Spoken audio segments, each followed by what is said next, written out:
Musimas Group. Siapa dari sobat finansialku yang masih ngerasa asing atau bahkan nggak pernah tahu sama sekali sama perusahaan satu ini?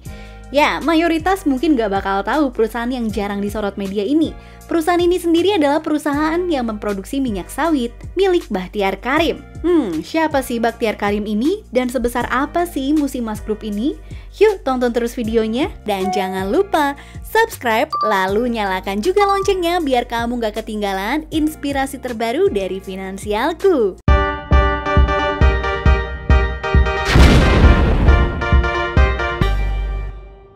Sobat finansialku, Bahtiar Karim adalah salah satu pengusaha minyak sawit sukses di Indonesia.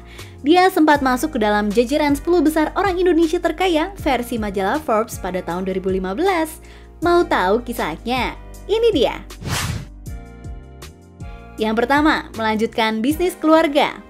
PT Musimas adalah perusahaan yang udah dirintis oleh kakek Bahtiar Karim sejak tahun 1932 di Medan. Gak seperti sekarang, awal mulanya perusahaan ini fokus pada produksi sabun dengan nama pabrik Namchong.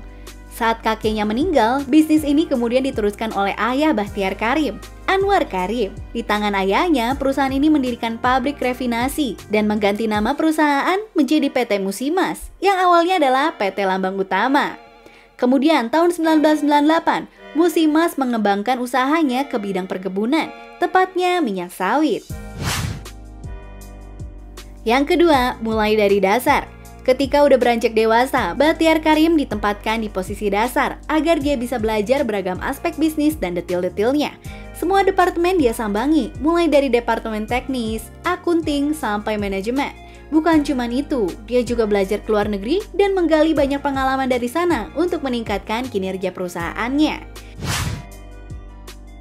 Yang ketiga, berbuah hasil. Dari kedisiplinan dan tekadnya yang kuat, akhirnya berhasil meningkatkan produksi perusahaan.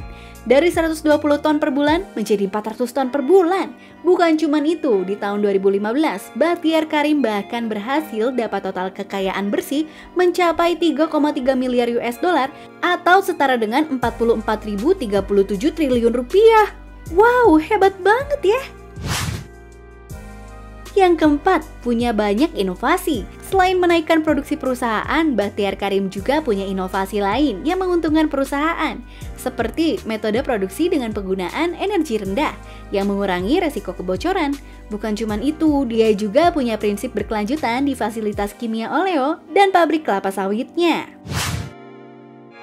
Yang kelima, bergabung dalam IPOP. Di tahun 2015, perusahaan yang dikelolanya ini sepakat untuk gabung dalam perjanjian bernama Indonesia Palm Oil Pledge. Di dalam perjanjian ini, ada misi menciptakan sebuah iklim kondusif untuk mempromosikan produksi kelapa sawit Indonesia secara berkelanjutan dengan menerapkan praktik bertanggung jawab menghentikan deforestasi. Selain itu, di tahun yang sama, perusahaan miliknya juga menandatangani perjanjian dengan perkebunan kelapa sawit Malaysia, Genting Plantation, untuk bekerja sama membangun 82 juta US dollar kilang minyak sawit di Sabah.